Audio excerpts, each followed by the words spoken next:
నమస్తే, welcome to స్వతంత్ర. నేను నిత్య శ్రీనివాస్. బులెటిన్ ముందుగా హెడ్లైన్స్ చూద్దాం. విజయవాడలో టీడీపీ జనసేన సమన్వయ సమావేశం. ఉమ్మడి మేనిఫెస్టో రూపకల్పనపై చర్చ.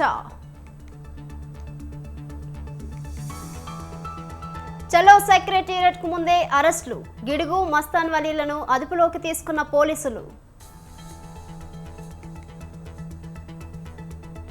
మేడారానికి పోటెత్తిన భక్తులు. నేడే సమ్మక్క తల్లి రాక.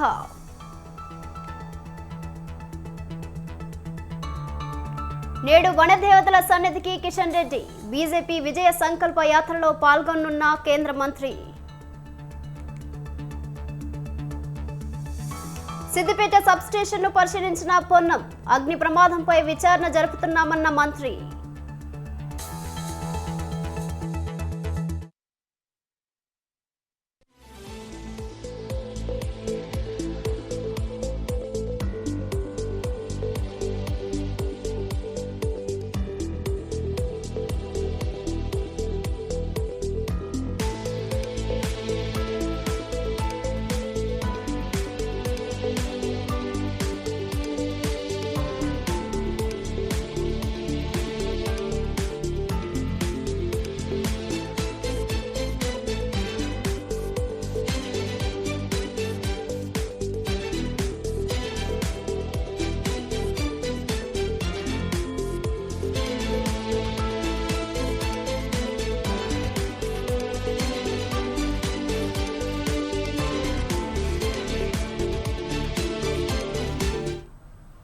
బులెటిన్లో బ్రేకింగ్ న్యూస్ చూస్తున్నాం. హైదరాబాద్లో మరో హిట్ అండ్ రన్ కేసు నమోదైంది. బొల్లారంలో ఓ డాక్టర్ కారుని నిర్లక్ష్యంగా డ్రైవింగ్ చేసి తోపుడు బండ్ల మీదకి దూసుకెళ్లాడు. ఈ ఘటనలో సయ్యద్ పాషా అనే వ్యక్తి తీవ్రంగా గాయపడ్డాడు. దీంతో కారును వెంబడించిన స్థానికులు ఎట్టకేలకు డాక్టర్ను పట్టుకున్నారు. డాక్టర్ను ప్రముఖ ఆసుపత్రిలో న్యూరో సర్జన్గా పనిచేస్తున్న కార్తిక్ ఎల్లంకిగా గుర్తించారు. అయితే తన సొంత ఆసుపత్రిలో ట్రీట్మెంట్ చేయిస్తానని పాషాను తీసుకెళ్లాడు. అత్తాపూర్లోని ఓ ప్రైవేట్ ఆసుపత్రిలో పాషాను ఉంచి డాక్టర్ కార్తిక్ అక్కడి నుంచి జారుకున్నాడు. ప్రస్తుతం పాషా పరిస్థితి విషమంగా ఉంది. ఆసుపత్రి బిల్లు కట్టలేక ఇబ్బందులు పడుతున్నారని కుటుంబ సభ్యులు అంటున్నారు. స్థానికులు డాక్టర్ను పట్టుకుని పోలీసులకు అప్పగిస్తే వదిలేశారని ఆరోపిస్తున్నారు.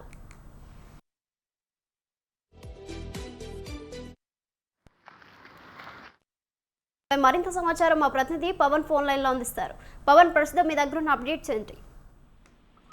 ప్రజెంట్ డాక్టర్ సంబంధించి చూస్తే ఈ రోజు ఉదయం పాషాను పరామర్శించడానికి కార్తిక్ ఎల్లంకి వచ్చినట్లుగా తెలుస్తుంది. అయితే బోయిన్పల్లిలో నిర్లక్ష్యంగా డ్రైవింగ్ చేస్తూ తోపుడు బండ్లపైకి కారును దూసుకెళ్లాడు ఒక డాక్టర్ సంబంధించిన కార్తిక్. అయితే ఇందులో ఒక తీవ్రంగా గాయపడ్డాడు పాషా అనే ఒక వ్యక్తి. అయితే వెంటనే అక్కడి నుంచి పారిపోవడానికి ప్రయత్నిస్తుండగా స్థానికులు పట్టుకోవడంతో ట్రీట్మెంట్ చేయిస్తానని చెప్పి కూడా ఆ పాషాను రాజేంద్ర లోని ఒక ప్రైవేట్ ఆసుపత్రిలో చేర్పించి అక్కడి నుంచి కూడా వెళ్ళిపోయారు. అయితే అక్కడి నుంచి పోలీసులకు కూడా అప్పచెప్తే పోలీసులు కూడా వదిలేశారని చెప్పి కూడా కుటుంబ సభ్యులు ఆరోపిస్తారు. మొత్తానికి చూసి కేసుకు సంబంధించి పోలీసులు ఇన్వెస్టిగేషన్ చేస్తున్నాము, సీసీ ఫుటేజ్ కూడా పూర్తిగా పర్యవేక్షిస్తున్నామని కూడా చెప్తారు. అయితే పాషా పరిస్థితి మాత్రము చాలా విషమంగా ఉన్నట్లుగా దీనికి సంబంధించి డాక్టర్లు కూడా చెప్తారు. ఆసుపత్రిలో బిల్లు కూడా తాము కట్టలేకపోతున్నాము, కానీ డాక్టర్ ఇళ్ళకి మాత్రము ట్రీట్మెంట్ చేయిస్తా అని చెప్పి ఇక్కడ నుంచి పరారయ్యారని చెప్పి కూడా కుటుంబ సభ్యులు చెప్తున్న పరిస్థితి కనిపిస్తుంది. మొత్తానికి చూస్తే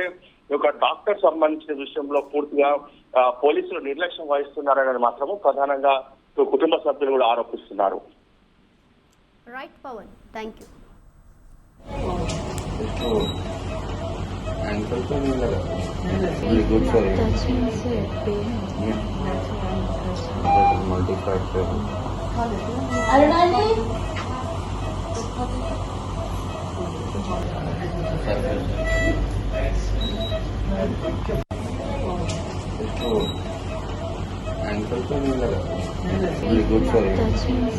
pain.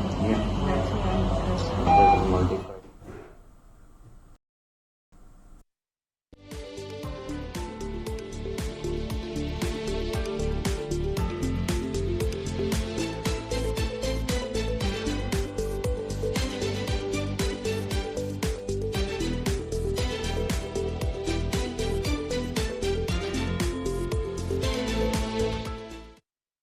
మరో బ్రేకింగ్ న్యూస్ చూస్తున్నాం. నేడు జనసేన టీడీపీ ఉమ్మడి సమావేశం జరగనుంది.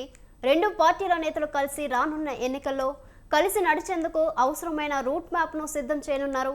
దీంతో పాటు ఉమ్మడి మేనిఫెస్టో రూపకల్పన, ప్రచార వ్యూహాలపై చర్చ జరగనుంది. సీట్ల పంపకాలపై కూడా చర్చ జరపనున్నారు. ప్రధానంగా రెండు పార్టీలు ఉమ్మడి మేనిఫెస్టోను రూపొందించనున్నారు.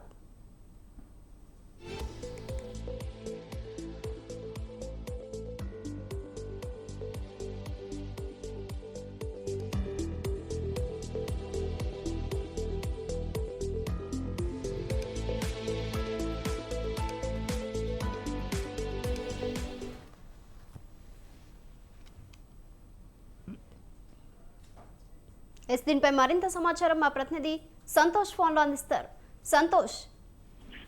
థ్యాంక్ యూ నిత్య. ఈ రోజు జనసేన టీడీపీ సమన్వయ భేటీ అనేది కూడా నిర్వహిస్తా ఉన్నారు విజయవాడలో. అయితే ముఖ్యంగా చూసుకున్నట్లయితే కనుక తుది దశకు ఏదైతే మేనిఫెస్టో సైతం కూడా తుది దశకు చేరుకుంటున్నట్టు కూడా తెలుస్తా ఉంది. ఈ యొక్క భేటీ అనేది కూడా ఎంతో ప్రాముఖ్యత సంతరించుకుందనే చెప్పుకోవచ్చు. ఎందుకంటే ఇప్పటికే టీడీపీ అధినేత సైతం కూడా ఢిల్లీ వెళ్ళి రావడం, అయితే బీజేపీతో సంబంధించినటువంటి అంశాలన్నీ కూడా ఇటు వచ్చే అవకాశాలు కూడా కనబడతా ఉన్నాయి. రాష్ట్రంలో క్షేత్రస్థాయిలో కూడా ఇటు టీడీపీ జనసేన కార్యకర్తలందరూ కూడా ఎవరైతే ముఖ్యమైనటువంటి నాయకులు నియోజకవర్గంలో తిరుగుతారో వారితో పాటు టీడీపీ జనసేన కార్యకర్తలు ఇద్దరు కూడా కలిసిగా వెళ్తున్న పరిస్థితులు అయితే కనుక చర్చకు వస్తున్నట్టు కూడా తెలుస్తా ఉంది. అయితే 2024 ఎన్నికలకి ఎంతో సమయం లేని నేపథ్యంలో ఇటు పూర్తి స్థాయిలో అయితే కనుక ఈ యొక్క అభ్యర్థుల యొక్క ఖరారు సైతం కావచ్చు, అదేవిధంగా జనసేన అధినేత పవన్ కళ్యాణ్ పోటీ చేసే స్థానం కావచ్చు, వీటన్నిటిపై అయితే కనుక ఈ రోజు కొనుక్కొచ్చే అవకాశాలు కూడా కనబడతా ఉన్నాయి. అయితే జనసేన అధినేత పవన్ కళ్యాణ్ సైతం కూడా ఢిల్లీ టూర్ ఉండబోయే అవకాశాలు కూడా ఉంటున్నట్టు కూడా తెలుస్తా ఉంది. వీటన్నిటిపై అయితే కనుక ఈ రోజు కార్యకర్తలకి దిశానిర్దేశం చేసే విధంగా కూడా ఈ యొక్క చర్చ అనేది కూడా ఉండబోతున్నట్టు కూడా తెలుస్తా ఉంది. ముఖ్యంగా ఈ రోజు టీడీపీ జనసేన యొక్క భేటీ కూడా ఈ రోజు చూసుకున్నట్లయితే కనుక సమన్వయ సమావేశం అనేది కూడా ఎంతో ప్రాముఖ్యత ఉందంటూ కూడా అందరూ చెప్పుకుంటున్న పరిస్థితులు ఏర్పడతా ఉన్నాయి. మొత్తంగా ఈ రోజు జరిగేటువంటి ఈ యొక్క భేటీ అనంతరం కూడా ఏ విధంగా ఉండబోతుంది అన్న దానిపై అయితే కనుక వేచి చూడాల్సిన పరిస్థితులు అయితే తెలుస్తా ఉన్నాయి. నిత్యం. Right Santosh, thank you.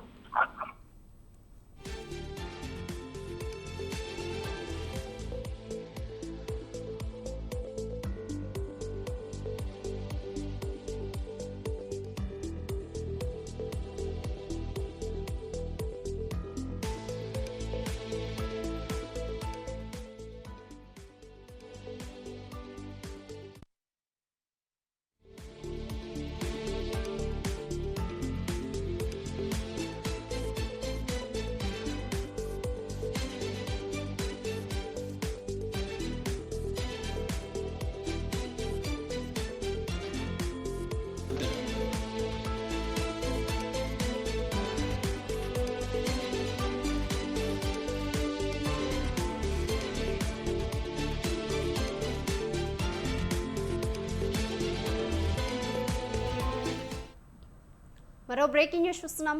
MP Vemireddy Prabhakar Reddy రాజీనామాపై స్పందించారు. వైసీపీ సీనియర్ నేత వైవి సుబ్బారెడ్డి వేమిరెడ్డి ప్రభాకర్ రెడ్డిని తొందరపడొద్దని చెప్పినా ఆయన వినలేదన్నారు. గెలిపే లక్ష్యంగా సర్దుబాటు చేసుకుందామని సూచించిన వేమిరెడ్డి రాజీనామా చేశారని చెప్పారు. ఎక్కడైనా పార్లమెంట్ అభ్యర్థి విషయంలో ఇబ్బందులు ఉంటే పార్టీ హైకమాండ్ చూసుకుంటుందన్నారు. డబ్బులతో రాజకీయాలు చేయాలనే లక్ష్యంతో జనసేన టీడీపీలు ముందుకు వెళ్తున్నాయని మండిపడ్డారు. సీఎం జగన్ చేసే మంచి కార్యక్రమాల వల్లే ప్రజలు వైసీపీ అభ్యర్థులను గెలిపిస్తారని వైవి సుబ్బారెడ్డి అన్నారు. ఎవ్వరికీ అన్యాయం జరగదు మా పార్టీలో. ఏ మేరకు అవసరమైతే ఆ మేరకు మార్పిడులు చేసే కార్యక్రమం జరుగుతుంది.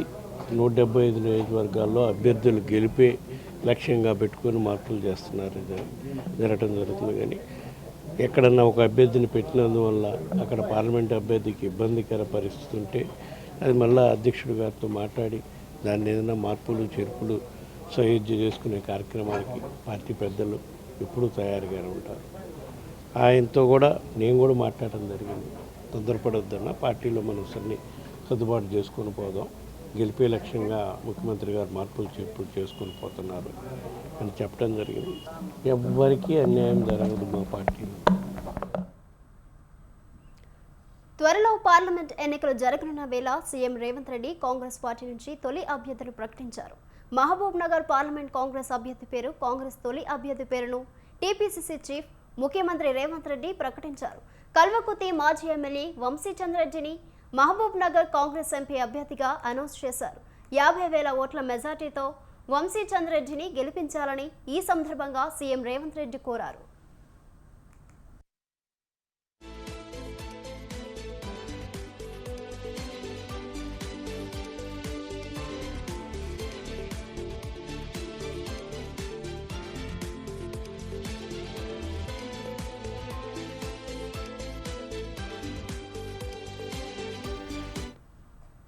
ముఖ్యమంత్రి హోదాలో తొలిసారి రేవంత్ రెడ్డి ఇవాళ ఆయన సొంత నియోజకవర్గం కొడంగల్లో పర్యటించారు.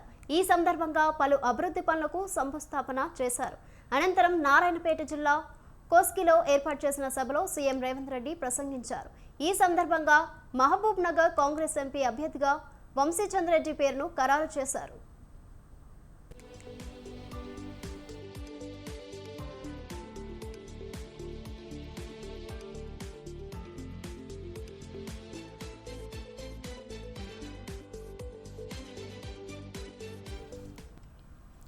ఇప్పటికే వంశీచంద్రెడ్డి మహబూబ్ నగర్ జిల్లాలో పాదయాత్ర చేపట్టి ఎన్నికల ప్రచారం ప్రారంభించారు. మహబూబ్ నగర్ ఎంపీ ఆయనకే ఫిక్స్ అని వార్తలు వినిపించగా సీఎం రేవంత్ రెడ్డి అధికారికంగా ప్రకటించారు.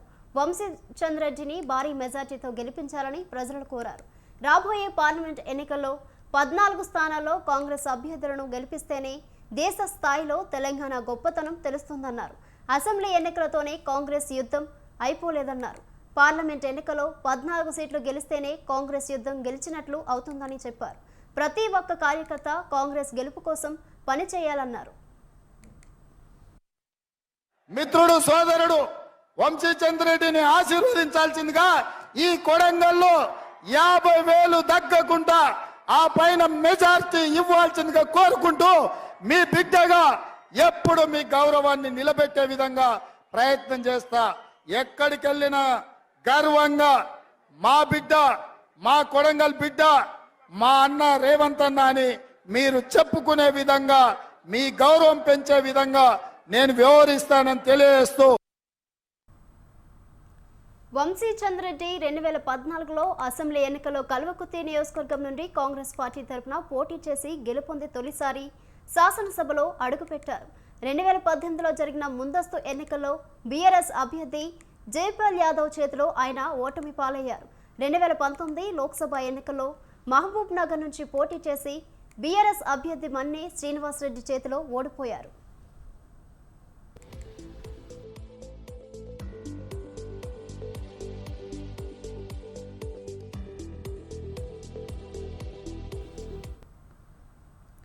టీడీపీపై వైసీపీ నేత జూపూడి ప్రభాకర్ తీవ్ర విమర్శలు చేశారు.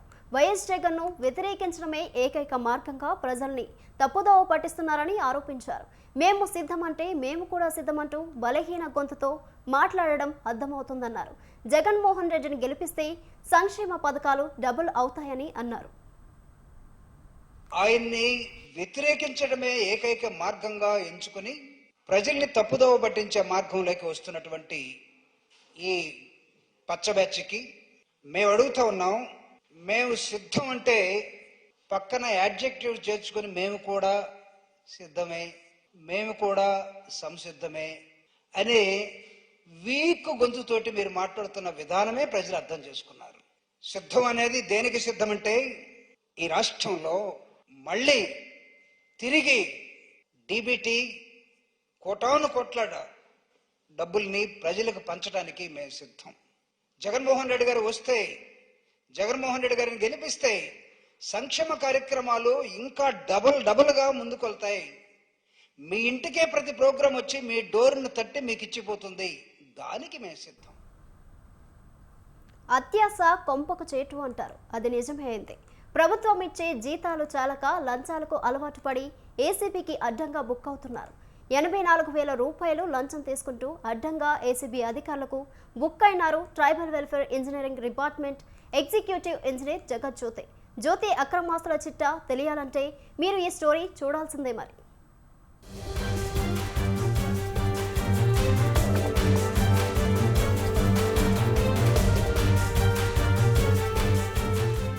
హైదరాబాద్ మాసబ్ ట్యాంక్లోని ట్రైబల్ వెల్ఫేర్ కార్యాలయంలో ఏసీబీ అధికారులు సోదాలు నిర్వహించారు. ట్రైబల్ వెల్ఫేర్ ఇంజనీరింగ్ డిపార్ట్మెంట్లో ఎగ్జిక్యూటివ్ ఇంజనీర్గా విధులు నిర్వర్తిస్తున్న జ్యోతి ఏసీబీ అధికారులకు రెడ్ హ్యాండెడ్గా పట్టుబట్టారు. ఓ కాంట్రాక్టర్ నుంచి 84,000 రూపాయలు లంచం తీసుకుంటుండగా ఆమెను ఏసీబీ అధికారులు పట్టుకున్నారు. అనంతరం అదుపులోకి తీసుకుని తన కార్యాలయంతో పాటు ఇంట్లో సోదాలు నిర్వహించారు.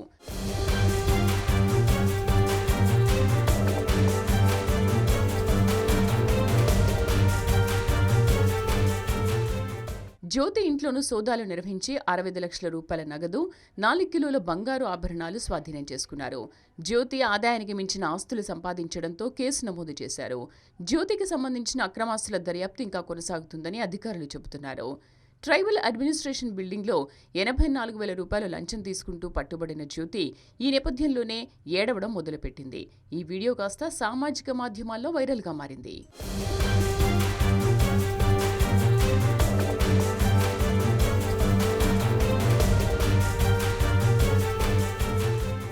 అయితే తన వద్దకు వచ్చిన బాధితుడిని జ్యోతి 1,00,000 రూపాయలు ఇవ్వాలంటూ డిమాండ్ చేసింది. చేసేదేమీ లేక బాధితుడు ఏసీబీ అధికారులను ఆశ్రయించాడు. 2 రోజుల క్రితం మధ్యాహ్నం సమయంలో tribal welfare executive engineer Jagajyothi లంచంగా 84,000 రూపాయలు తీసుకుంటుండగా ఏసీబీ అధికారులు ఆమెను రెడ్ హ్యాండెడ్గా పట్టుకున్నారు. సోదాలు నిర్వహించిన అదే రోజు రాత్రి 9 గంటలకు ట్రైబల్ వెల్ఫేర్ అధికారికి ఛాతీ నొప్పొచ్చింది.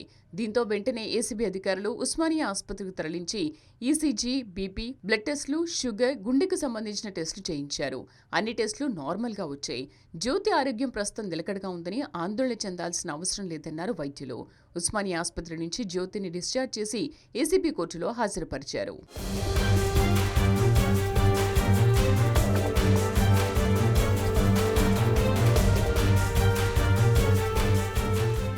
వాదోపవాదాల అనంతరం జ్యోతికి ఏసీబీ కోర్టు 14 రోజుల జ్యుడిషియల్ రిమాండ్ విధించింది. దీంతో మార్చి 6 వరకు రిమాండ్లో ఉండనుంది. మరోవైపు రిమాండ్ ఆపాలని జ్యోతి తరఫు న్యాయవాది కోరారు. జ్యోతిని అరెస్ట్ చేసి 24 గంటలు గడిచిపోయిందని కోర్టుకు తెలిపారు. కోర్టు అనుమతి తీసుకున్నారని న్యాయమూర్తి చెప్పడంతో జ్యోతిని అధికారులు చెంచల్గూడ జైలుకు తరలించారు.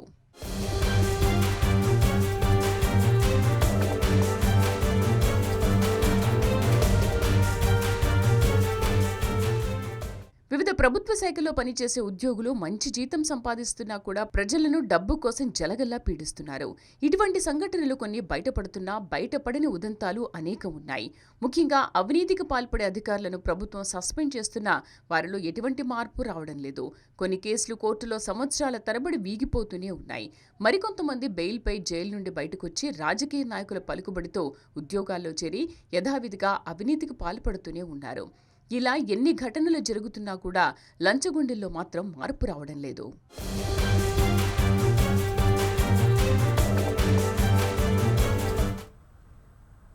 ఆర్థిక శాఖ మంత్రి బుగ్గన రాజేంద్రనాథ్ రెడ్డి చేస్తున్న హడావడి ప్రారంభోత్సవాలు ప్రజల్ని మోసగించే ప్రక్రియలో భాగమన్నారు నంద్యాల జిల్లా ధర్మవరం టీడీపీ నేత మన్ని సుబ్బారెడ్డి. గుండాల గ్రామంలో ప్రారంభించిన టీటీడీ కళ్యాణ మండపం 40% కూడా పూర్తి కాలేదని మండిపడ్డారు. అసంపూర్తిగా ఉన్న మండపాన్ని పార్టీ నేతలతో కలిసి పరిశీలించారు. సీఎం జగన్తో ప్రారంభించిన చెరువులకు నీరు నింపే కార్యక్రమం నిరుపయోగంగా మారిందన్నారు.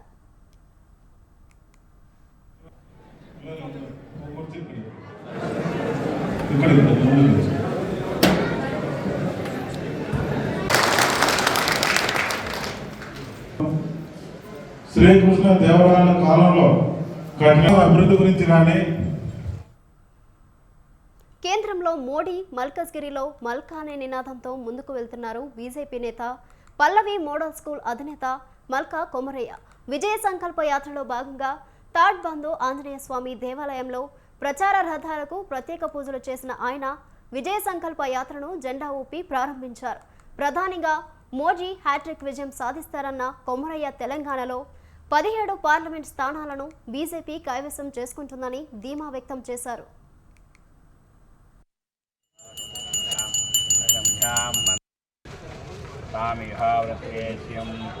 ఆయనే దేవరాయనే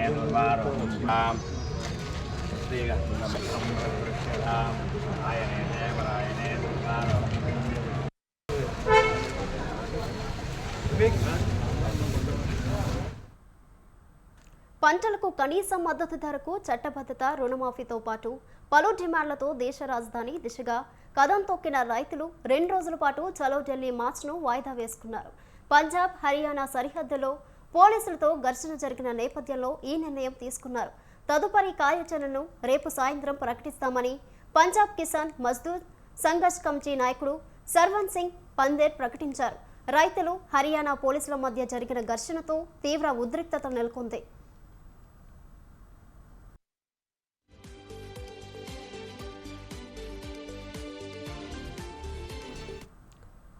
కనౌరి శంభు సరిహద్దులో శాంతియుతంగా నిరసన తెలుపుతున్న రైతులపై హర్యానా పోలీసులు దౌర్జన్యానికి పాల్పడ్డారని, దీనిని ఖండిస్తున్నామని సర్వన్ సింగ్ పందేర్ అన్నారు. చాలా మంది రైతులు గాయపడ్డారని, చాలా మంది రైతులు కనిపించడం లేదని పందేర్ చెప్పారు. ఈ పరిస్థితిని పరిగణలోకి తీసుకుని రాబోయే 2 రోజుల పాటు చలో ఢిల్లీ మార్చ్ను నిలిపివేయాలని నిర్ణయించుకున్నామని, ఈ 2 రోజుల విరామంలో గాయపడిన, తప్పిపోయిన రైతుల కుటుంబాలను కలుస్తామని చెప్పారు. పంటలకు కనీస మద్దతు ధరకు చట్టబద్ధత హామీ విషయంలో ప్రభుత్వం పారిపోతుందని అన్నారు. రైతులు రహదారిని అడ్డుకోలేదని, ప్రభుత్వమే అడ్డుకుందని ఆయన అన్నారు.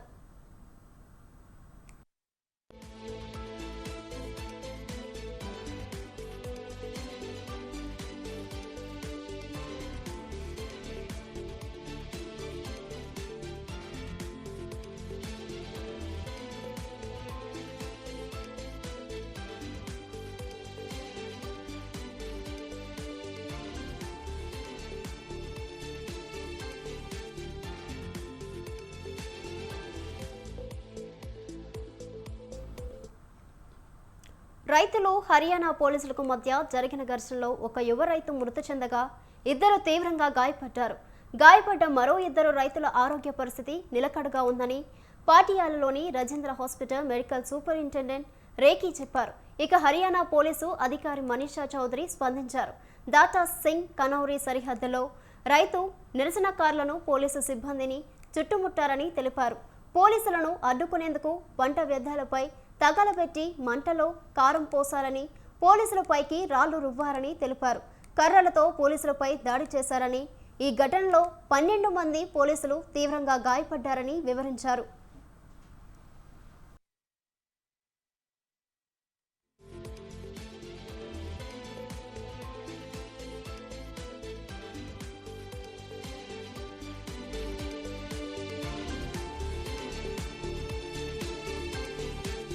ఇవి బులెటిన్ డీటెయిల్స్. కీప్ వాచింగ్ స్వతంత్ర.